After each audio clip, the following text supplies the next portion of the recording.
Actually Maxwell equation এটা শুরু করার আগে কিছু জিনিসের আইডিয়া থাকাটা একটু ইম্পর্টেন্ট। যেমন আমি ওগুলো ডিটেলসে তো এখন বলবো না, কারণ এগুলো খুব বেসিক জিনিস, কিন্তু বেসিক ইন দ্য সেন্স মানে এই কোর্স পড়া থাকলে তারপরে basics. But before Maxwell before Maxwell বলতে আমি বলতে চাইছি কিছু ইকুয়েশনস কি রকম, যেমন ইলেকট্রোস্ট্যাটিক্স ইলেকট্রোস্ট্যাটিক্স ইলেকট্রোস্ট্যাটিক্স থেকে আমরা যেটা পাই সেটা হলো divergence of E equals to rho by epsilon naught. মানে এটা ফ্রি স্পেস।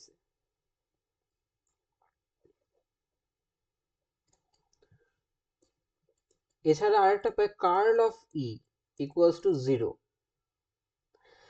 কিন্তু এই দুটো ইকুয়েশন ভ্যালিড যখন there is no varying magnetic field বা ম্যাগনেটিক ইন্ডাকশন ফিল্ড, যেটাই বি যখন ভ্যারি করছে না তখন এই দুটো ভ্যালিড। তার আগে একটু আইডিয়া যে এই নোটেশনগুলো অ্যাকচুয়ালি কি বোঝায়। তো এই জিনিসটা, এটার নাম হচ্ছে nebula. Okay, so this inverted triangle with a vector sign. কিছু কিছু জিনিস এটা বিভিন্ন রকম ভাবে অ্যাক্ট করতে পারে। এটা একটা ভেক্টরের উপর অ্যাক্ট করতে পারে, এটা একটা স্কেলারের উপরে অ্যাক্ট করতে পারে।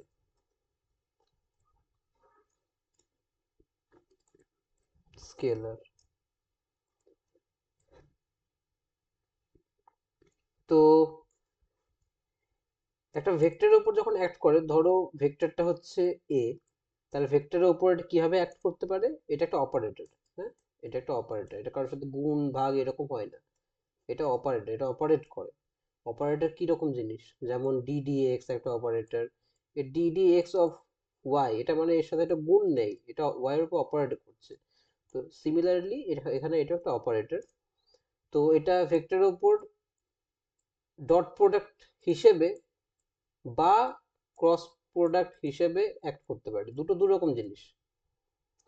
আর স্কেলারের উপরে ডিরেক্টলি অ্যাক্ট করে যাবে এটা। যে কোনো স্কেলার ফিল্ড ধরো ফাই আছে, তো এটা ডিরেক্টলি অ্যাক্ট করে যাবে স্কেলারের উপর।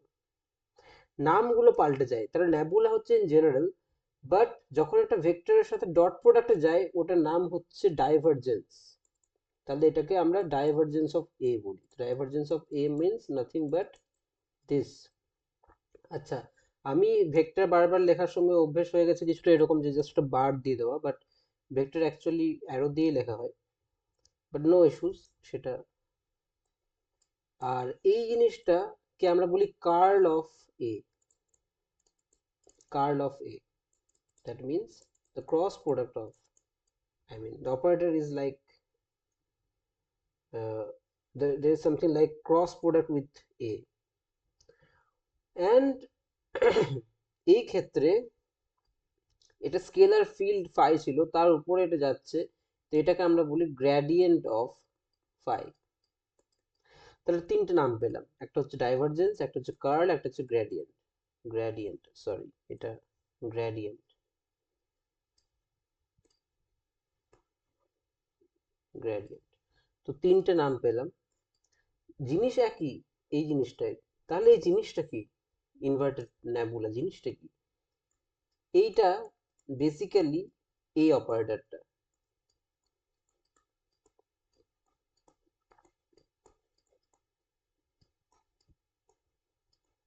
এইটা বেসিক্যালি এই অপারেটরটা। তাহলে এটা হচ্ছে অপারেটর কেন বললাম? তাহলে খুব ক্লিয়ার হয়ে যাচ্ছে যে ব্যাপারটা এখন কিরকম। এটা নিজেও একটা অপারেটর, এটাও একটা অপারেটর, এটাও একটা অপারেটর। তিনটা অপারেটরের কম্বিনেশন তো একটা অপারেটরই হবে না? আর একটা জিনিস, এই যে এক্সপ্রেশনটা আমি লিখলাম, এটা কার্টেসিয়ান ফরম্যাটে, x y z Cartesian coordinate সিস্টেমের জন্য এটা অ্যাপ্লিকেবল। অন্যান্য কোঅর্ডিনেট সিস্টেমে এই ফর্মটা পাল্টে যাবে, তো সেটা নিয়ে আমি এখনই যাচ্ছি না, কারণ এগুলো তো ম্যাথামেটিক্যাল ফিজিক্সের আন্ডারে পড়ে। তো আমি কিছু কিছু জিনিস বলি। সাপোজ, আচ্ছা, এগুলো যখন প্রয়োজন হবে তখন বলবো। তো এখনো অবধি যেটা হলো ব্যাপার, যে এই ন্যাবুলা সম্বন্ধে একটু আইডিয়া দেওয়া হলো। এটা হচ্ছে ন্যাবুলা, এটা ডাইভারজেন্স কার্ল বা গ্রেডিয়েন্ট হিসেবে ইউজ হতে পারে। হ্যাঁ, তো আরেকটা জিনিস বলেই দেওয়া যেতে পারে এখানে। সাপোজ কার্টেসিয়ান কোঅর্ডিনেট সিস্টেমে এটা এরকম ভাবে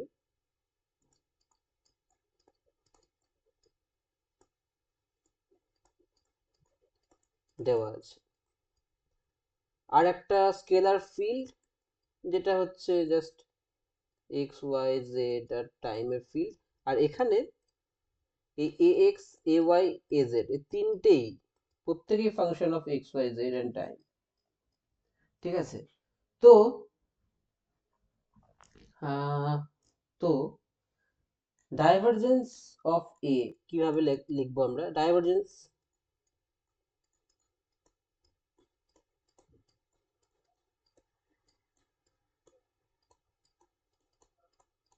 নেবুলার এক্সপ্রেশনটি লিখলাম, আর এইদিকে এ আছে, তো এদিকে এ এর এক্সপ্রেশনটি লিখলাম।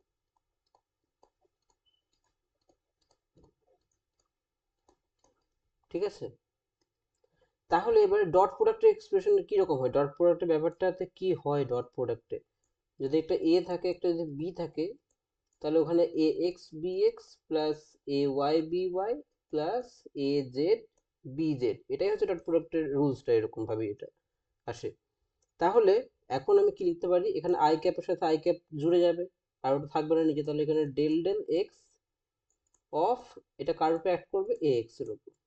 ডেল ডেল ওয়াই কার উপর অ্যাক্ট করবে? এ ওয়াই এর উপর।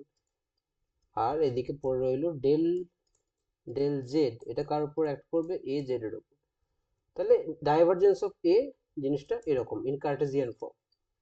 আমি এখানে স্ফেরিক্যাল পোলার বা অন্যান্য কোনো কোঅর্ডিনেটে যাচ্ছি না, এখন শুধুমাত্র কার্টেসিয়ান ফর্মেটে। তাহলে তাহলে কি পাচ্ছি আমরা? এমনি তো জানি ডট প্রোডাক্ট কি, ডট প্রোডাক্ট এ যদি ভেক্টর হয়, বি যদি ভেক্টর ভেক্টর হয়, তাহলে তাদের ডট প্রোডাক্টটা হয়ে যায় স্কেলার।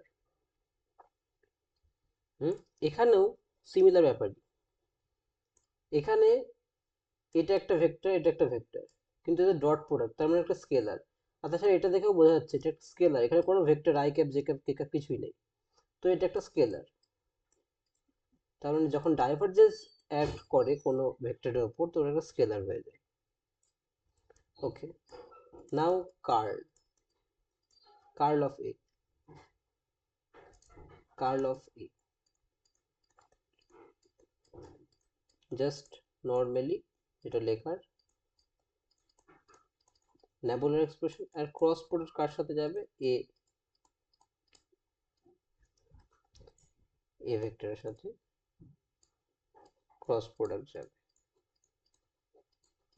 তাহলে আমরা নর্মালি কি জানি? এ ক্রস বি এর ক্ষেত্রে কি হয়? এ ক্রস বি, যদি এ ক্রস বি হয়, তার ফর্মুলা কি হয়? Determinant i j k a x A y A z b x b y b z, এটাই হয়। এদিকে এ থাকলো, এদিকে বি থাকলো, তাহলে এখানে ওই একই জিনিসই হবে।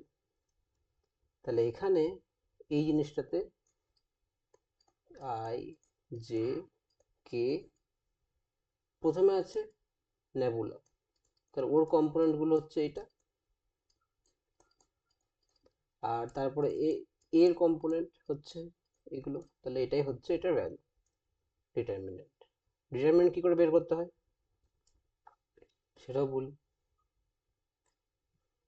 প্রথমে আই ক্যাপ লেখো, আই ক্যাপের পরে এই দিকটা বাদ দিয়ে দাও,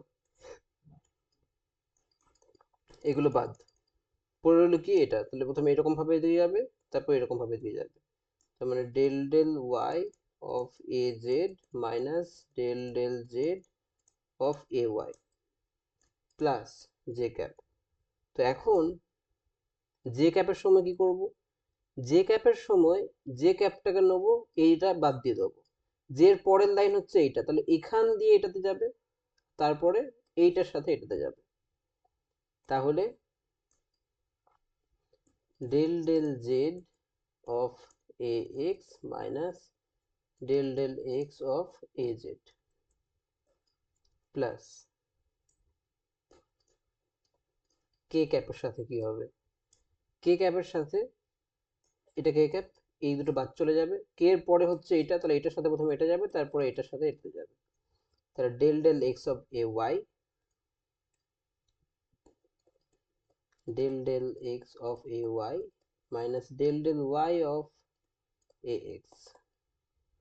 তো যাই হোক এরকম হবে, তারপর কার্ল হলো। আর ভেক্টরের উপর যে অপারেশন গুলো তো হলো, কিন্তু যদি স্কেলারের উপর অপারেট করে না বলে তাহলে কি হবে, তেমন গ্রেডিয়েন্ট অফ ফাই। তো এটা কি,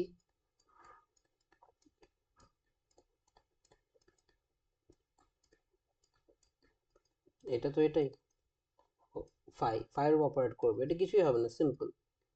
আচ্ছা একটা জিনিস, আগেরটা ভেক্টর ছিল না স্কেলার ছিল, দেখো এখানে I cap J cap K cap সব রয়েছে। আর অবভিয়াসলি আমরা জানি ক্রস প্রোডাক্ট মানেই ভেক্টরই তৈরি হবে, তো এটা একটা ভেক্টর, আর এখানে ক্রস প্রোডাক্টই রয়েছে, তো vector curl of something is vector, curl of a vector is vector, divergence of vector is scalar. আর এদিকে তাহলে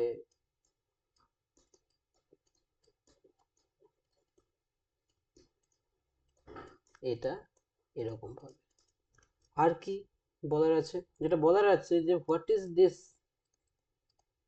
এই জিনিসটা কি, এইটা আর ddx এর মধ্যে ফারাকটা কি। ধরো একটা ফাংশন আছে আমার কাছে f, যেটা x আর y এর ফাংশন, আর সেটা কিছুটা এরকম যে x square y plus 2y। এখন ডেল এক্স যদি করি আমি, ডেল এফ ডেল এক্স, তখন ওয়াইটাকে আমি কনস্ট্যান্ট, এক্স ছাড়া বাকি সব কনস্ট্যান্ট ট্রিট করব, তাহলে এখানে কি ওয়াইটা বেরিয়ে গেল, আর এখানে ডেল এক্স হবে এটা, আর এখানে 2y তো কনস্ট্যান্ট, তাহলে এটা 0 হয়ে গেল, তাই এটা পেলাম আমি 2xy। কিন্তু আমি যদি dx করতাম, df dx যদি করতাম, আমি এটা অত ইজিলি করতে পারতাম না, কারণ আমি জানি না ওয়াইটা কনস্ট্যান্ট কি কনস্ট্যান্ট না, আমাকে ওয়াই যদি কনস্ট্যান্ট না হয় আমাকে ওয়াইটাকে আলাদাভাবে ট্রিট করতে হতো। তো এই ক্ষেত্রে কি হতো, ওই ক্ষেত্রে ddx, তো এটা এরকম ভাবে হয়ে গেল, আর এখান থেকে ddx of x square y, এখানে ওয়াইটা কনস্ট্যান্ট হিসেবে ট্রিট করতে পারবো না আমি, আর এখানে ddx 2y। তাহলে এরপরে কি হচ্ছে না, এটা ইউভি রুল আমি যদি অ্যাপ্লাই করি, তাহলে 2x প্রথমটা ডিফারেন্সিয়েশন হলো, আর পরেরটা অ্যাজ ইট ইজ রয়ে গেল, তারপরে এক্স স্কোয়ারটা অ্যাজ ইট ইজ রয়ে গেল, আর ওটা ডিওয়াই ডিএক্স, আর এখানে 2টা বেরিয়ে গেল, আর ডিওয়াই ডিএক্স। তো ডিডিএক্স আর ডেল এক্স এর মধ্যে ফারাক আছে, ডেল হচ্ছে পার্শিয়ালি অ্যাক্ট করে, ডেল এক্স মানে এক্স এর বাকি সব কনস্ট্যান্ট ধরে নাও, এরকম টাইপের ব্যাপারটা। বেশ, এগুলো তো বেসিক জিনিস চলে গেল, এগুলো জাস্ট ম্যাথামেটিক্সটুকু একটু বললাম যাতে করে জিনিসগুলো একটু বোঝা যায়। আর এই যে ন্যাবুলার যে এক্সপ্রেশনটা, সেটা বিভিন্ন কোঅর্ডিনেট সিস্টেম বিভিন্ন রকম হয়, এইটা হচ্ছে কার্টেসিয়ান কোঅর্ডিনেট সিস্টেম জন্য অ্যাপ্লিকেবল। ঠিক আছে, তো হ্যাঁ এবার আসা যাক মানে ইলেকট্রোম্যাগনেটিক থিওরিতে। তো ইলেকট্রোম্যাগনেটিক থিওরির আগে ইলেকট্রোস্ট্যাটিক্স থেকে আমরা যেটা পেয়েছিলাম ইলেকট্রোস্ট্যাটিক্স, হুম, তো সেখানে ইলেকট্রোস্ট্যাটিক্সে আমরা কোন রকম মুভিং সোর্স চার্জ থাকে না, কোনো সোর্স চার্জ ওখানে মুভ করে না।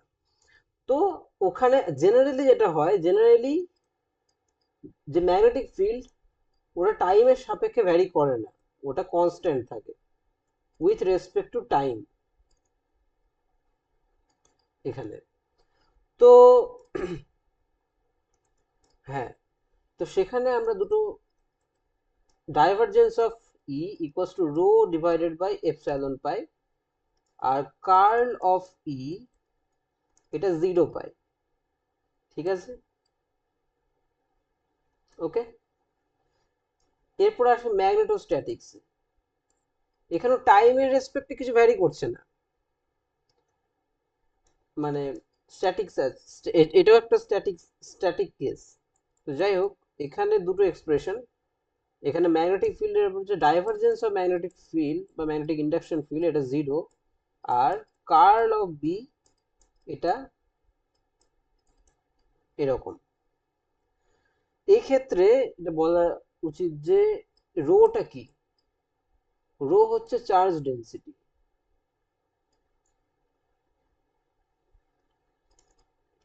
আর এই যেটা কি, এটা হচ্ছে কারেন্ট ডেন্সিটি। কারেন্ট ডেন্সিটি মানে কি, এটাকে সারফেস কারেন্ট ডেন্সিটি, যাই হোক এটাকে, এটা কারেন্ট ডেন্সিটি, এটা মেবি সারফেস কারেন্ট ডেন্সিটি না, আমার ঠিক খেয়াল পড়ছে না। যাই হোক, এটা বেসিক্যালি জিনিসটা কি, জিনিসটা হচ্ছে যে ইকুয়ালস টু আই বাই এ, মানে ইউনিট ক্রস সেকশনে এটা কিরকম কারেন্ট ফ্লো হচ্ছে, পার ইউনিট এরিয়া কতটা কারেন্ট ফ্লো হচ্ছে। ঠিক আছে, তো এটা অ্যাকচুয়ালি এটার ভ্যালুটা ইন জেনারেলি যেটা হয় যে J dot A equals to I, এখানে এটা ডট প্রোডাক্ট হয়ে যায়। ঠিক আছে, আই। তো আচ্ছা, আর ইন জেনারেল আমরা এটাকে মিউ নট না বলে মিউই বলি। Mu not is the case of free space. তো এই চারটে ইকুয়েশন পেলাম। আর যখন ম্যাগনেটিক ফিল্ড ভ্যারি করে তখন কি হয় সেটা আমরা পাই ফ্যারাডেজ ল থেকে। ফ্যারাডেজ ল, ফ্যারাডেজ ল, স্পেলিং ভুল হতে পারে, যাই হোক ফ্যারাডেজ ল, সেটাতে কি পাই, curl of E equals to this. Okay, now electrostatic ক্ষেত্রে বিটা যদি কনস্ট্যান্ট হয় তাহলে ফ্যারাডের ল থেকে আমরা কি পাচ্ছি ওই এক্সপ্রেশনটা, চেক করে দেখি। তাহলে কার্ল অফ ই, বি যদি টাইমের সাপেক্ষে চেঞ্জ না হয় তাহলে এটা জিরো হয়ে যাচ্ছে, তো সেটাই তো ছিল না এখানে। তো ম্যাক্সওয়েল করলোটা কি, ম্যাক্সওয়েল তাহলে এই সব ইকুয়েশন গুলো অলরেডি অ্যাভেলেবল ছিল যেটা ইলেকট্রোম্যাগনেটিক ফিল্ডের জন্য মানে যথেষ্ট, কিন্তু কিছু প্রবলেম ছিল। কোনটাতে প্রবলেম, আচ্ছা তো জেনারেলি এই ইকুয়েশনটা এখানে রাখা কোনো মানে হয় না, এটাকে জেনারেলি আমরা minus del B del t বলি, আর যদি বিটা কনস্ট্যান্ট হয় তাহলে ওটা তো চলে গেল, অটোমেটিক জিরো হয়ে যাবে। তাহলে আমি ইকুয়েশন গুলোকে একসাথে লিখি, ওভারঅল যা যা পেলাম। প্রথমটা হচ্ছে ডেল ডট ই, এটা হচ্ছে rho by epsilon. Del dot b, এটা হচ্ছে জিরো। ডেল ক্রস ই, এটা জেনারেলি যেটা পেলাম minus del B del t. আর ডেল ক্রস বি, এটা আমরা পেলাম মিউ আর জে। তাহলে আহ তাহলে এগুলো নাম আছে, এটাকে যেমন বলা হয় গস ল, গস ল অফ ইলেকট্রোস্ট্যাটিক্স। এটার সেরকম করে আলাদা কোনো নাম নেই, বাট স্টিল ওটাকে গস ল ভাবতে পারে, but there is no name, actually no special name এটার জন্য। আর এটাকে ফ্যারাডে ল বলতে পারো, ফ্যারাডে ল, ফ্যারাডে ল। আর এটার নাম হচ্ছে অ্যাম্পিয়ারস ল, অ্যাম্পিয়ারস ল। এটাতে কোনো সমস্যা নেই, এটাতে কোনো সমস্যা নেই, এটাতেও কোনো সমস্যা নেই, কিন্তু এটাতে সমস্যা আছে। তো এটা নিয়ে পরেরটাতে বলবো, এখন এটা এতটা অবধি থাক।